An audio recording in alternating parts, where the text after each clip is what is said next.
The idea to start reviewing my journeys and uploading them here on YouTube came to me during a very special flight in February 2018. Well, fast forward to August 2019, I'm heading on board that airline again. It's time to fly to Dubai, and it's time to fly Emirates. Welcome to Edgington Airborne. Cheers, here's to a great flight. You know that's Dennis Bunnik, don't you?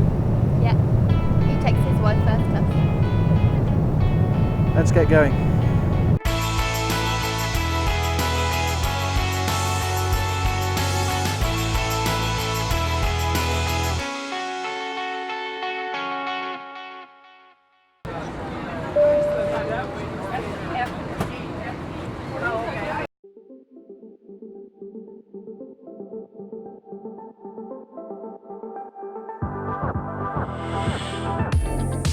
Rome's Fiumicino Airport is around 19 miles from the Italian capital and is the main international airport in the city.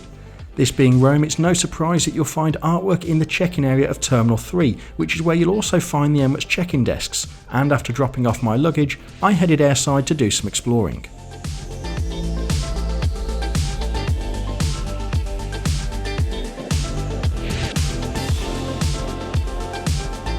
As you would expect from a major European airport, Rome has plenty of choice for passengers who want to shop before departure, and there are also a number of places to grab a bite to eat. There was even a piano, but sadly for this gentleman the crowds had dispersed after I received a standing ovation. While the terminal was quite impressive, I wasn't sure why it had won the ACI Best Airport in Europe award as proudly displayed. That was until I reached the International Boarding Area, or E-Gates. This part of the terminal opened in 2016 and is quite simply phenomenal. The architecture is spot on, there is plenty of seating and charge points, and even if the shops were a little high end for my budget, I was impressed. It was also the only place I could get decent footage of the aircraft.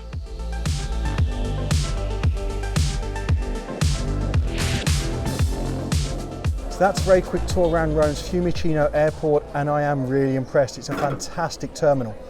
Anyway, I'm at the gate area now, so it's about that time to hop on board a flight to Dubai.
Compared to some of the world's major airlines, Emirates are a relative newcomer and began flights with just 2 aircraft in 1985.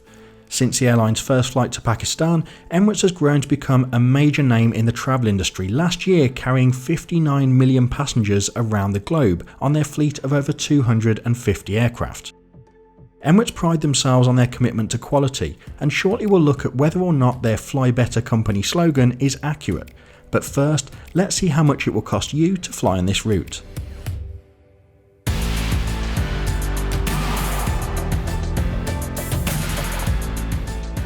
Emirates offer 3 daily flights from Rome to Dubai, and a quick search of the website provides fares from around €510 one way in economy.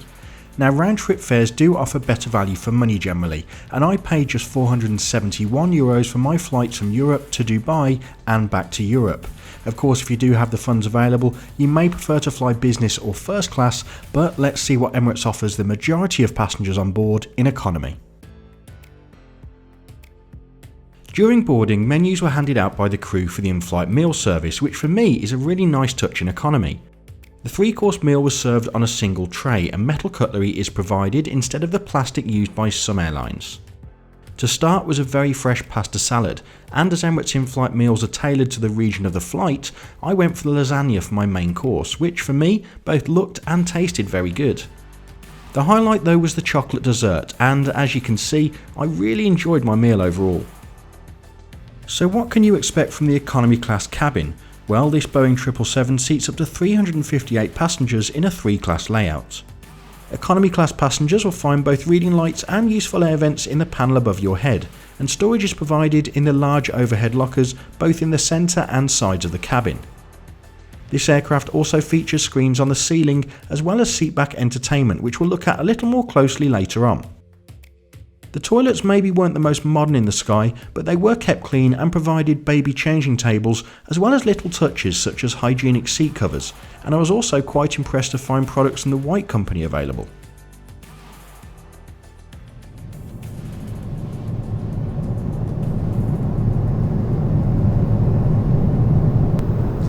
Well, the meal service is over and we're about halfway through the flight, so now's as good a time as any to take a look at the economy class seat on board the Emirates Boeing 777. Seat selection can be made during booking with Emirates, and like many airlines you'll pay to select a preferred or extra legroom seat. You can even see your chosen seat from the online interactive cabin, which for me is a nice touch. Now though, let's take a look at the real thing, and fitted towards the right of my seat was a coat hook, which with this being summer was clearly not something that I needed to use. The entertainment screen is positioned right in front of you, and while this was not the latest system that Emirates uses, it does offer a little adjustment for a better view, and you can control the brightness using the buttons underneath. The system is touchscreen, however a controller is also provided if you prefer, and power for personal devices can be found on the left.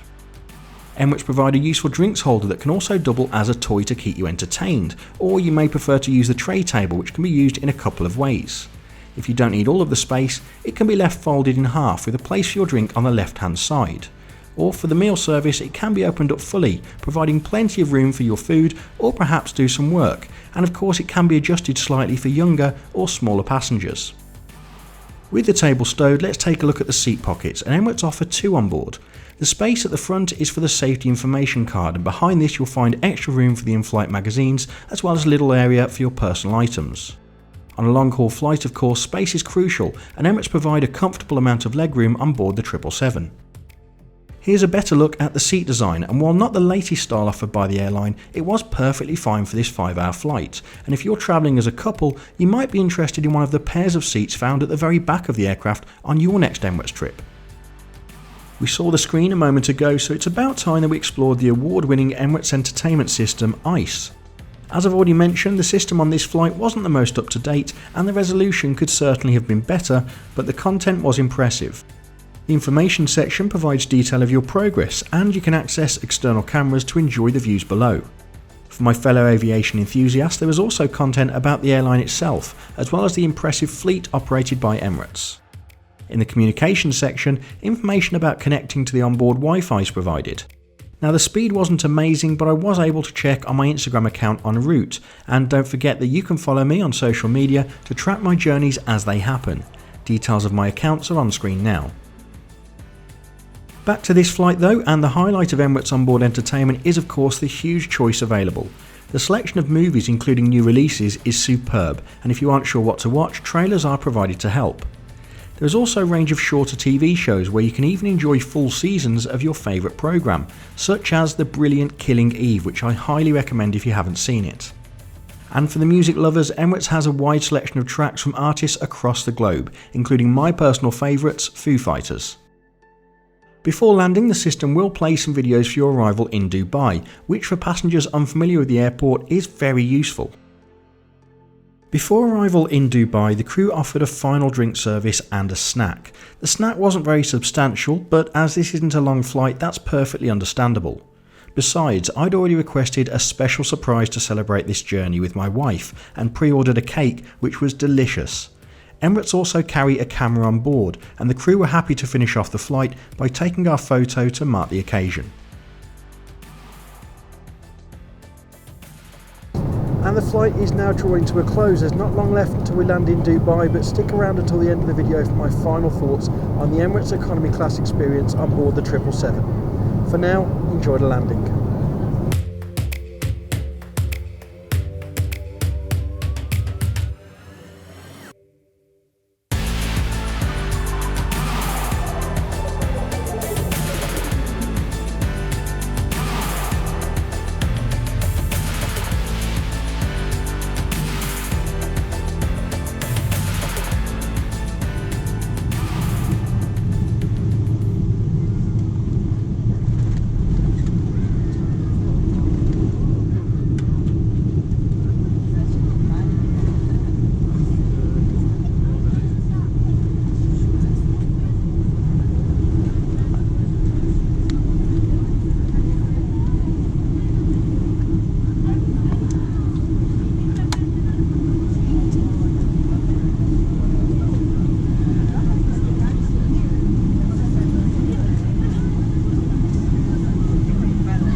So that's it, welcome to Dubai. I'm here at the Hyatt Regency Hotel after that flight with Emirates, and this is the part of the video, if you're unfamiliar with the channel, that I'll share with you my final thoughts on the experience.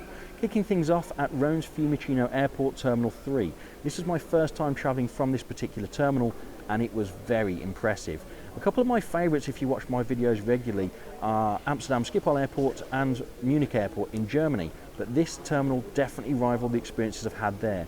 Plenty to see and do, particularly at the E-gates, and a really nicely designed area as well. And then the flight itself. Well, as I mentioned at the start of this video, Emirates is quite a special airline to me because it was a flight with the airline that sowed the seeds for this channel. So I was very much looking forward to my 777 experience. And we'll start off the experience talking about the crew. The cabin crew, first of all, were very, very friendly. They were a credit to the airline, in my opinion. Incredibly hard working as well. It was a 5-hour flight, but there was very few times where you didn't see one of them at least making their way up and down the cabin checking on passengers, so big thumbs up there. However, it did seem to take them a while to get started. Now, it may be procedure, but it was about an hour into the flight before we saw any cabin crew begin service. It felt like a long time. Speaking of crew as well, I have to mention the pilots. We had a really informative and detailed announcement from the captain before departure in Rome, but then we didn't hear from the pilots again until just before our arrival in Dubai. Now again, this may be their procedure, but on a 5-hour flight, I would have thought you'd hear from them at least once during the cruise.